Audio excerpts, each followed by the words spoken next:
আমাদের নারীদের সবচেয়ে কমন অভিযোগ হচ্ছে আপু ফেসবুকে একটা পোস্ট দিতে পারি না। আমি নিজেও ফেসবুকে পোস্ট দিতে পারি না, কিছু হলেই বট অ্যাটাক, স্লাট শেমিং, বিভিন্ন ধরনের কথাবার্তা বা আমার পার্সোনাল যে ইশতেহার সেখানে কিন্তু নারীদেরকে আলাদাভাবে ফোকাস করা হয়েছে। আমাদের পিছিয়ে পড়া জনগোষ্ঠী যারা আছেন, যারা ডিসেবলড আছেন, স্পেশাল নিডস আছেন, তাদেরকে আলাদাভাবে ফোকাস করা হয়েছে। কেন? আমরা মনে করি আমরা যারা পিছিয়ে আছি তাদেরকে যদি আমরা স্পেশালভাবে ফোকাস করি তাহলে তাদের জন্য একটা লেভেল প্লেইং গ্রাউন্ড তৈরি হবে এবং আমরা সবাই একসাথে এগিয়ে যাব। জাহাঙ্গীরনগর বিশ্ববিদ্যালয়ের শিক্ষার্থী সংসদ অর্থাৎ জাকসু নির্বাচনকে ঘিরে বাংলা ভিশনের বিশেষ পডকাস্টে আপনাদের স্বাগত জানাচ্ছি আমি কেফায়েত শাকিল। দর্শক, আমাদের আজকের পর্বের অতিথি ছাত্রদল মনোনীত যেই প্যানেল রয়েছে সেই প্যানেলের জিএস পদপ্রার্থী তানজিলা হুসাইন বৈশাখী। বৈশাখী আপু, আপনাকে স্বাগত জানাচ্ছি আমাদের প্রোগ্রামে। ধন্যবাদ, অনেক ধন্যবাদ। প্রথমেই প্রশ্ন যে আপনাকে কেন আপনার দল বাছাই করেছে? আমাদের তো খুব বড় একটা সংগঠন, তো অবশ্যই অনেক অনেক যোগ্য প্রার্থী রয়েছেন। আমি খুব লাকি, আমাকে দল বাছাই করেছে। তো আপনারা দেখবেন যে জাকসুর আগে আমরা একটা দাবি তুলেছিলাম যে জাহাঙ্গীরনগর যেহেতু 50% মেয়ে 50% ছেলে, লেভেল প্লেইং গ্রাউন্ড তৈরির জন্য শীর্ষ পদে নারীর একটা অবস্থান প্রয়োজন রয়েছে, নারীর একটা পদ প্রয়োজন রয়েছে। তো প্রশাসন তখন সে কথা আমলে নেননি, কিন্তু আমরা যে প্রতিশ্রুতি নই, আমরা কাজে অঙ্গীকারবদ্ধ। আমার মনে হয় যে আমাকে সিলেক্ট করার মাধ্যমে দল সেটা দেখিয়েছে। আমি ছাড়াও অনেক ক্যান্ডিডেট ছিল, তো শেষ পর্যন্ত এটা আমরা যেহেতু একটা বৃহৎ সংগঠন, একটা গণতান্ত্রিক চর্চার মাধ্যমেই সিলেকশনটা হয়েছে। যেহেতু আপনাকে দল বাছাই করেছে, এখন তো আপনাকে আবার ভোটারদের কাছেও বাছাই হইতে হবে। তা আপনি কি মনে করেন যে আপনাকে কেন ভোট দিবে আপনার ভোটাররা? আমাকে কেন ভোট দিবে? দেখেন, আমি বৈশাখী, আমার ভোটাররা জানে, যারা আমাকে চিনে, আমি সবসময় শিক্ষার্থীদের জন্য কাজ করেছি।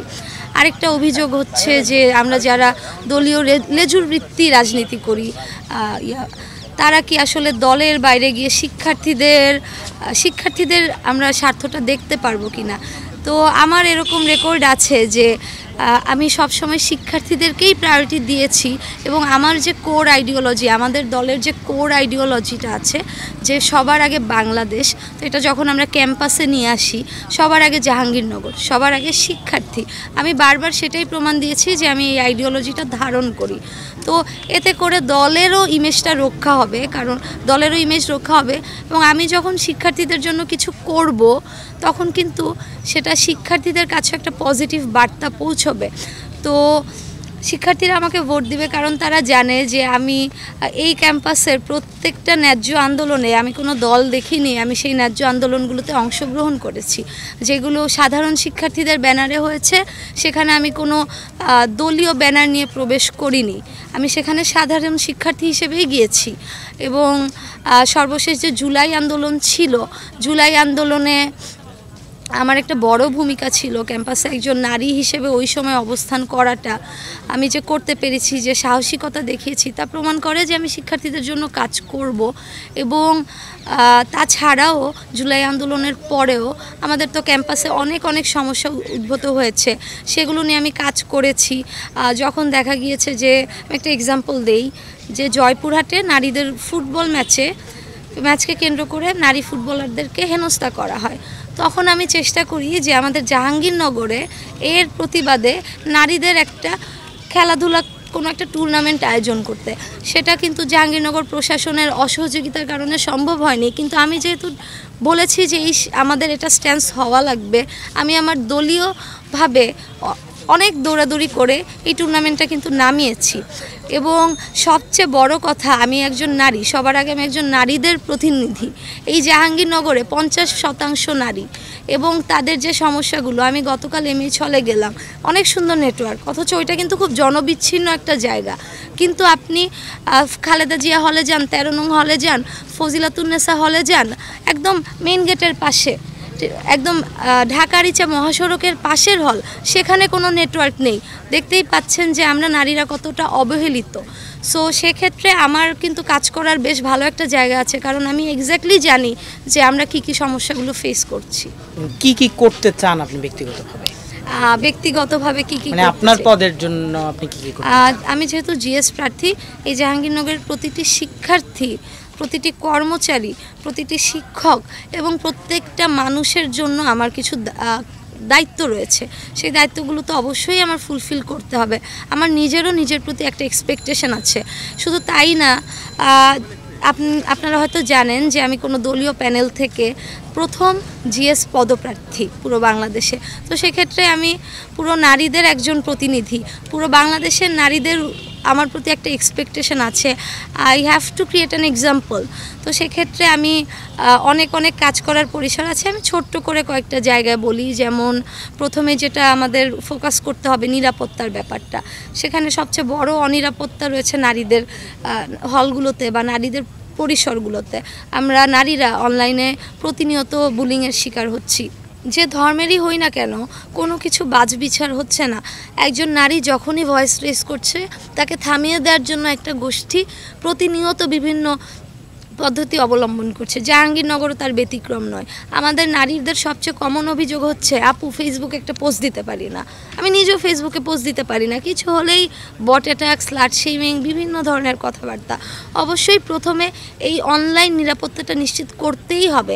অনলাইন ছাড়াও আমাদের অফলাইন যে নিরাপত্তা আছে, কিছুদিন আগেও আমাদের ফয়জুন্নেসা হলে ল্যাপটপ চুরি হয়। প্রশাসন বলে যে এটা তো আমাদের কাজ না দেখা, তোমার ল্যাপটপ তুমি রাখোনি। এটা কি ধরনের কথা? তারপরে আমাদের ছেলেদের এমএইচ হলে পাশে মেইন রাস্তাটা যেটা আছে, সেখানে প্রতিনিয়ত বছরের পর বছর ধরে ছিনতাই হচ্ছে। কেউ একজন সেটা থামানোর চেষ্টা পর্যন্ত করছে না। সো এই যে নিরাপত্তাটা সবার আগে নিশ্চিত করতেই হবে। তারপরে যেহেতু বিশ্ববিদ্যালয় প্রধান কাজ হচ্ছে শিক্ষা ও গবেষণা। শিক্ষা ও গবেষণার মানটা আমরা আন্তর্জাতিক পর্যায়ে নিয়ে যাওয়ার জন্য কাজ করব। আমরা কিভাবে কি করব, আমাদের প্ল্যানিং আছে, আমরা রিসার্চ করেছি, আমরা অলরেডি সেটা শিক্ষার্থীদের কাছে পৌঁছে দিয়েছি। তারপরে শিক্ষা ছাড়াও আমাদের এখানে জাহাঙ্গীরনগরে যেটা আছে, যে শিক্ষক শিক্ষার্থীদের মধ্যে একটা প্রভুভৃত্যের একটা সম্পর্ক আছে। সব সময় শিক্ষকেরাই শিক্ষার্থীদের মূল্যায়ন করে, তারা কি খাবে, তারা কি পড়বে, তারা কি পড়াশোনা করবে, কখন ক্লাসে যাবে। কখনো শিক্ষার্থীদের ফিডব্যাক নেওয়া হচ্ছে না। সো সব ক্ষেত্রে শিক্ষার্থীদের ফিডব্যাক নেওয়া হবে এবং সে হিসেবে নিয়োগ এবং প্রমোশনের কাজটা করা হবে, প্রমোশনগুলো হবে, যাতে করে শিক্ষকরা একটা লায়াবিলিটি ফিল করে শিক্ষার্থীদের প্রতি। তাদের প্রথম ফোকাস বা প্রথম প্রায়োরিটি হয় শিক্ষার্থীরা। সেক্ষেত্রে অনেক সমস্যার সমাধান হয়ে যাবে। আবাসন সমস্যা রয়েছে, সেগুলো সমাধান করতে হবে। খাদ্যের সমস্যা রয়েছে, আমাদের খাবারের মান তো বাজেই, আমাদের ব্যালেন্স ডায়েটও নিশ্চিত হচ্ছে না। হলগুলোতে দেখা যায় যে কার্বোহাইড্রেট ওভার কার্বোহাইড্রেট, কারণ একজন শিক্ষার্থীর জন্য প্রোটিন অ্যাফোর্ড করা টাফ হয়ে যাচ্ছে। আমরা 40 টাকা ডাইনিংয়ে আর 50 টাকা হচ্ছে বটে বা দোকানগুলোতে দিয়ে এইটুকু একটা মুরগির পিস দেয়। এটা দিয়ে একবেলা, মানে এটা 3 বেলা খেলেও তো সারাদিনের প্রোটিন চাহিদা পূর্ণ হচ্ছে না। এগুলোও নজর রাখতে হবে। আমরা প্রত্যেকটা ব্যাপারে কাজ করব। আরেকটা বড় জিনিস হচ্ছে আমাদের চিকিৎসা। জাহাঙ্গীরনগর যেহেতু ঢাকার বাইরে, সো আমাদের যে আমাদের কিন্তু আশেপাশে খুব ভালো হসপিটাল নেই। তো চিকিৎসা ক্ষেত্রে বিভিন্ন স্টেপে কাজ করতে হবে। আমি এটা একটু ডিটেলসে বলি। প্রথমেই আমাদের একটা বড় ফার্মেসি বা যে ফার্মেসি আছে সেগুলোর সাথে একটা কোয়ালিশন করতে হবে, যেন আমাদের শিক্ষার্থীরা প্রত্যেকটা ওষুধ বিনামূল্যে পান। তারপরে এখন যেটা আছে সেটা টেম্পোরারি, যে হসপিটালটা আছে সেটা টেম্পোরারিলি একটা সলিউশন, টেম্পোরারিলি এটার স্ট্যান্ডার্ডটা বাড়াতে হবে। যেমন আমরা এখানে একটা সার্বক্ষণিক একটা আইসিইউ চালু করতে পারি, কারণ আপনারা জানেন যে জাহাঙ্গীরনগর অনেক সাপ, অ্যান্ড সাপের যে ভ্যাকসিনগুলো আছে বা সাপ অ্যান্টিভেনম যেটা আছে, সেটার জন্য কিন্তু আপনার আইসিইউ ছাড়া হয় না। এগুলো আমাদের হসপিটালে নিশ্চিত করতেই হবে, সেটা যত কঠিনই হোক না কেন। আমাদের হসপিটালে 24 ঘন্টা ডাক্তার থাকেন না। আমাদের হসপিটালে 24 ঘন্টা পুরুষ ডাক্তার, নারী ডাক্তার এবং নার্স নিশ্চিত করতে হবে। টেলিমেডিসিন সেবা চালু করতে হবে।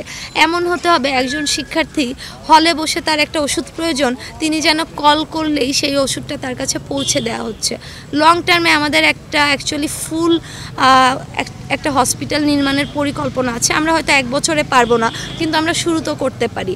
আর এই যে আমাদের এটা হতে হতে যে সমস্যাটা আছে, যে আমরা কিছু হলে এনামে যেতে হচ্ছে।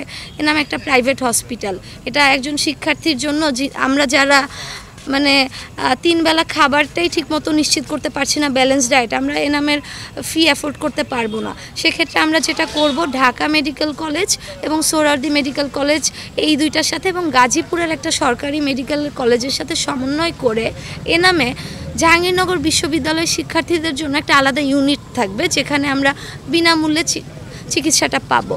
সো এই হচ্ছে আমাদের মেডিকেল সেক্টরের প্ল্যান।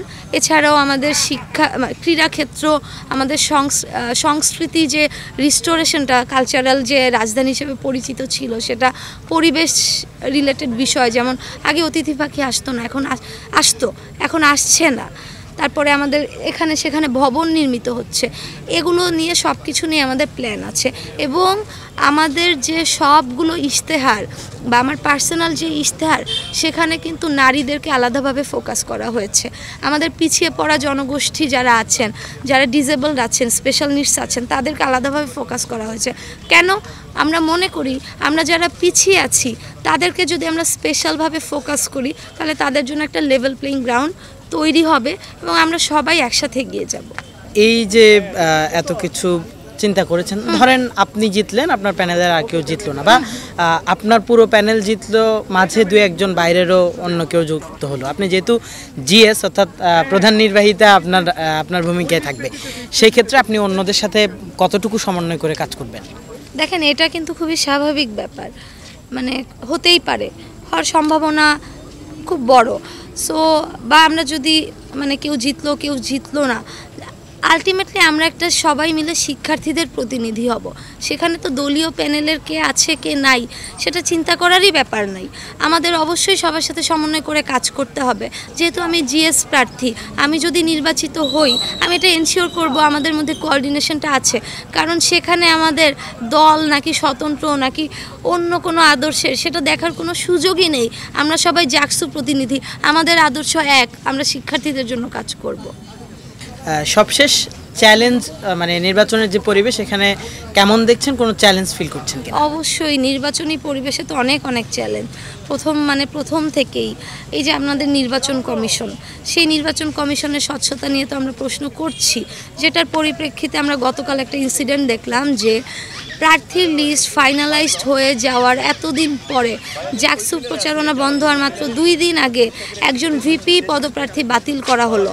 তো এইটা কিভাবে হয় যে আপনারা প্রার্থীর লিস্ট ফাইনালাইজড করে ফেলেছেন, আর তাকে যেই গ্রাউন্ডে বাদ দেওয়া হয় যে ফ্যাসিস্ট আমলের একটা বহিষ্কারাদেশ, সেইটাকে ভিত্তি করে, তাহলে আমরা তো দেখছি যে সেই সিদ্ধান্তকেই সমর্থন জানাচ্ছে নির্বাচন কমিশন। তাদের উপর আস্থা রাখার তো আমরা আস্থা রাখতে পারছি না। আর তারা যেসব আমাদের নির্বাচনী প্রচারণায় যেসব আকাশ কুসুম রেস্ট্রিকশনস দিয়ে রেখেছে, যে একটা বিতর্ক পর্যন্ত হবে না, তারপরে আমরা যেসব অভিযোগ জানাচ্ছি, অনেকেই নির্বাচনী যে আমাদের গাইডলাইন্স আছে ফলো করছে না, কোনো অভিযোগ আমি তো দেখেছি এরকম একটা স্তূপ হয়ে গিয়েছে, কোনো অভিযোগ তারা দেখছেও না। তো এই প্রশাসনের আসলে কতখানি সদিচ্ছা আছে একটা জাকসুর স্বচ্ছ নির্বাচন নিয়ে, এ নিয়ে আমার প্রশ্ন আছে। তবে আমি আশাবাদী আমরা জাহাঙ্গীরনগরের সকল শিক্ষার্থীরা আলটিমেটলি জাকসু হওয়াবো এবং একটা স্বচ্ছ নির্বাচন হতেই হবে। দর্শক, আমরা এতক্ষণ কথা বলছিলাম জাকসু নির্বাচনে ছাত্র দলের প্যানেল থেকে জিএস পদপ্রার্থী যিনি হয়েছেন তানজিলা হোসাইন বৈশাখীর সঙ্গে। দর্শক, পরবর্তী পর্বে আমরা অন্য কাউকে নিয়ে আপনাদের সামনে হাজির হব। ততক্ষণ ভালো থাকুন, সুস্থ থাকুন বাংলা ভিশনের সঙ্গে।